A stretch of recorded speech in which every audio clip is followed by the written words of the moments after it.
Halo, kami dari kelompok 4 akan menjelaskan secara singkat akuntansi forensik dan FAU. Namun sebelumnya, yuk kenalan dulu dengan anggota kelompok kami. Halo, saya Nurlanisa Sukmawati dengan NIM 2019-12-033 dari jurusan akuntansi. Saya Albertus Prasetyo Agung Jiwanto dengan NIM 2019-12-004. Perkenalkan, nama saya Anita Kristianini, NIM 2019-12-008 dari jurusan akuntansi Universitas Katolik Widya Karya Malang. Perkenalkan, nama saya Helena Godeliva dengan NIM 2019-12-022. Halo, saya Tresia Leonia Sindrawati, NIM 2019-12046, jurusan akuntansi. Sebelum kami menjelaskan materi, yuk kenalan dulu dengan kampus kami, Universitas Katolik Widya Karya. Universitas Katolik Widya Karya berada di tempat yang sangat strategis, yaitu di Jalan Bondowoso nomor 2, Kota Malang. Kampus kami sudah terakreditasi B loh. Ada beberapa keunggulan kampus kami. Yang pertama, ada banyak beasiswa yang dapat kita peroleh. Kedua, biaya kuliah yang terjangkau. Ketiga, ada berbagai unit kegiatan mahasiswa yang bisa membantu melatih hard skill ataupun soft skill kita. Dan yang terakhir, memiliki fasilitas yang lengkap termasuk fasilitas laboratorium praktikum yang mendukung pembelajaran. Universitas Katolik Widya Karya memiliki 4 fakultas. Yang pertama, Fakultas Ekonomi dan Bisnis dengan program studi manajemen dan akuntansi. Yang kedua, Fakultas Teknik dengan program studi teknik mesin, teknik sipil, dan sistem informatika. Yang ketiga, Fakultas Pertanian dengan program studi agribisnis dan teknologi hasil pertanian. Dan yang terakhir, Fakultas Hukum dengan program studi hukum. Nah, itu tadi sekilas perkenalan kampus kami. Sekarang, mari kita masuk ke materi akuntansi forensik. Baiklah, kita masuk pada pembahasan yang pertama, yaitu tentang pengertian akuntansi forensik. Akuntansi forensik adalah berbagai teknik akuntansi serta investigasi yang dipakai guna menemukan kecurangan dalam keuangan dengan menggunakan keterampilan akuntansi, audit, serta investigasi. Akuntan forensik adalah akuntan yang terdaftar dan bersertifikat akuntan yang telah memperoleh pendidikan tambahan atau sertifikasi sebagai pemeriksa kecurangan atau sebagai seorang akuntan forensik. Akuntansi forensik adalah berbagai teknik akuntansi serta investigasi yang dipakai guna menemukan kecurangan dalam keuangan. Akuntansi forensik memakai keterampilan akuntansi, audit, serta investigasi dalam memeriksa keuangan baik individu ataupun bisnis. Akuntansi forensik memberikan analisis akuntansi yang cocok untuk digunakan dalam proses hukum dan sering digunakan dalam kasus penipuan dan penggelapan di pengadilan. Akuntan forensik adalah akuntan yang terdaftar dan bersertifikat akuntan yang telah memperoleh pendidikan tambahan atau sertifikasi sebagai pemeriksa kecurangan atau sebagai seorang akuntan forensik. Akuntan forensik biasanya dipekerjakan oleh perusahaan asuransi, bank, polisian, lembaga pemerintah, ataupun kantor akuntan publik. Selanjutnya kita masuk pada pembahasan yang kedua, yaitu tentang segitiga akuntansi forensik. Ini adalah gambar segitiga akuntansi forensik. Akuntansi forensik adalah model yang mengkaitkan disiplin akuntansi, hukum, dan auditing. Segitiga akuntansi forensik dibagi menjadi 3 aspek. Yang pertama yaitu kerugian, kedua perbuatan melawan hukum, dan yang ketiga yaitu hubungan kausalitas antara kerugian dan perbuatan melawan hukum. Masing-masing ketiga aspek tersebut saling berhubungan erat tanpa bisa dipisahkan. Kerugian akan timbul akibat adanya perbuatan melawan hukum. Tanpa perbuatan melawan hukum, tidak ada yang dapat dituntut untuk dapat mengganti kerugian. sehingga terdapat keterkaitan antara kerugian dan unsur perbuatan melawan hukum yang dihubungkan melalui hubungan kausalitas. Selanjutnya kita masuk pada pembahasan yang ketiga, yaitu tentang ruang lingkup akuntansi forensik. Ada berbagai jenis dalam ruang lingkup akuntansi forensik dan biasanya dikelompokkan berdasarkan jenis proses umumnya. Dan berikut ini adalah beberapa contoh umumnya. Yang pertama, yaitu penghindaran atau penipuan pajak. Beberapa individu dan perusahaan mengklaim informasi palsu tentang situasi keuangan mereka untuk menghindari pembayaran pajak. Maka dari itu, akuntan forensik melacak pendapatan untuk menentukan sejauh mana penipuan pajak yang dilakukan. Akuntan forensik juga dapat menggunakan data untuk membuktikan bahwa perusahaan tertuduh tidak melakukan penipuan pajak. Kedua, yaitu penipuan sekuritas. Penipuan sekuritas dilakukan oleh pialang saham atau organisasi yang membuat klaim palsu tentang informasi yang digunakan investor untuk membuat keputusan. Maka dari itu, akuntan forensik bekerja untuk membantu investor menghindari penipuan ini dan mengungkap perusahaan yang terlibat dalam penipuan sekuritas. Ketiga, yaitu pencucian uang. Pencucian uang mempersulit akuntan forensik untuk melacak uang ilegal. Maka dari itu, akuntan forensik memerlukan keterampilan analitis dan akuntansi yang kuat untuk menyelesaikan pencucian uang dan menemukan sumber asli dana. Keempat, yaitu perselisihan keluarga dan perkawinan. Penipuan juga bisa terjadi dalam lingkup keluarga dan pernikahan. Akuntan forensik akan membantu menyelesaikan situasi di mana apakah ada yang menyembunyikan uang atau menggunakan hubungan untuk mencuri dana. Meskipun kejahatan ini biasanya terjadi dalam skala yang lebih kecil daripada skandal dengan perusahaan yang lebih besar, perselisihan keluarga dan perkawinan masih bisa sangat merusak. Yang kelima, yaitu kerugian ekonomi bisnis dan keberangkutan. Ketika sebuah bisnis mengalami kerugian ekonomi yang parah atau bahkan menghadapi kebangkrutan, maka akuntan forensik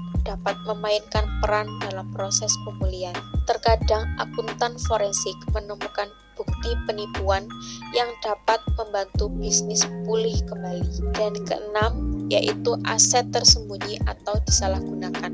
Aset yang disalahgunakan mungkin terlihat sebagai penggelapan, penipuan, atau pencurian.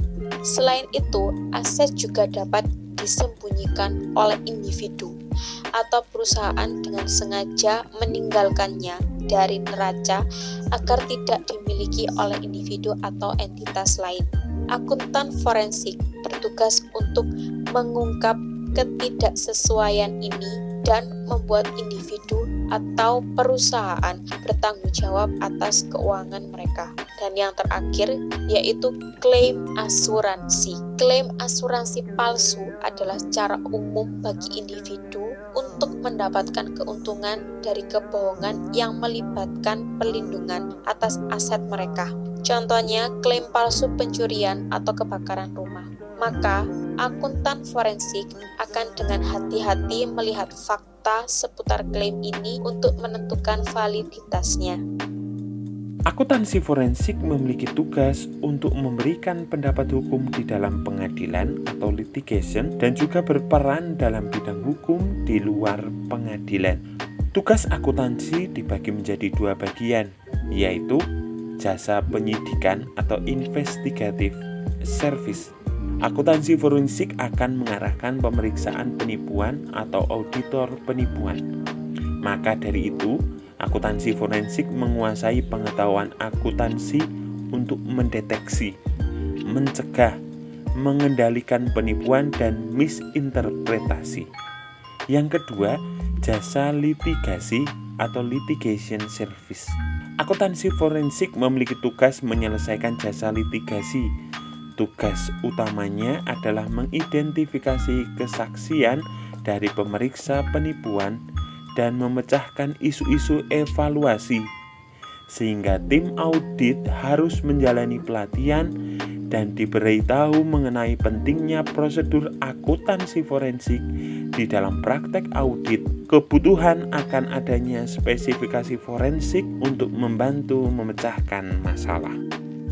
Akuntansi forensik mulai digunakan di Indonesia setelah terjadi krisis keuangan pada tahun 1997. Perkembangan akuntansi forensik di Indonesia sudah cukup maju, namun jika dibandingkan dengan beberapa negara lain, maka Indonesia masih dibilang tertinggal.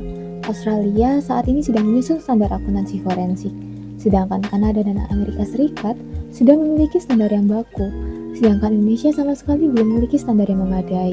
Pendekatan akuntansi forensik banyak digunakan oleh Badan Pemeriksa Keuangan, Komisi Pemberantasan Korupsi, Pusat Pelaporan dan Analisis Transaksi Keuangan, Badan Pengawasan Keuangan dan Pembangunan, Bank Dunia, dan kantor-kantor akuntan publik di Indonesia. Menurut James, pada tahun 2008 terdapat 9 item kompetensi keahlian akuntan forensik, yaitu yang pertama, analisis deduktif. Akuntan forensik harus memiliki kemampuan untuk menganalisis kejanggalan terjadi dalam laporan keuangan, yakni kejadian yang tidak sesuai dengan kondisi yang wajar. Yang kedua, pemikiran yang kritis. Akuntan forensik harus memiliki kemampuan untuk membedakan antara opini dan fakta. Yang ketiga, pemecahan masalah yang tidak terstruktur. Akuntan forensik harus memiliki kemampuan untuk melakukan pendekatan terhadap masing-masing situasi, khususnya situasi yang tidak wajar, melalui pendekatan yang tidak terstruktur. Yang keempat, fleksibilitas penyidikan. Akuntan forensik harus memiliki kemampuan untuk melakukan audit di luar ketentuan atau prosedur yang berlaku. Yang kelima, keahlian analitik. Akuntan forensik harus memiliki kemampuan untuk memeriksa apa yang seharusnya ada atau yang seharusnya tersedia, bukan apa yang telah ada atau yang telah tersedia. Yang keenam, komunikasi lisan. Akuntan forensik harus memiliki kemampuan untuk berkomunikasi secara efektif secara lisan melalui kesaksian ahli dan penjelasan umum tentang dasar-dasar opini. Yang ketujuh, komunikasi tertulis.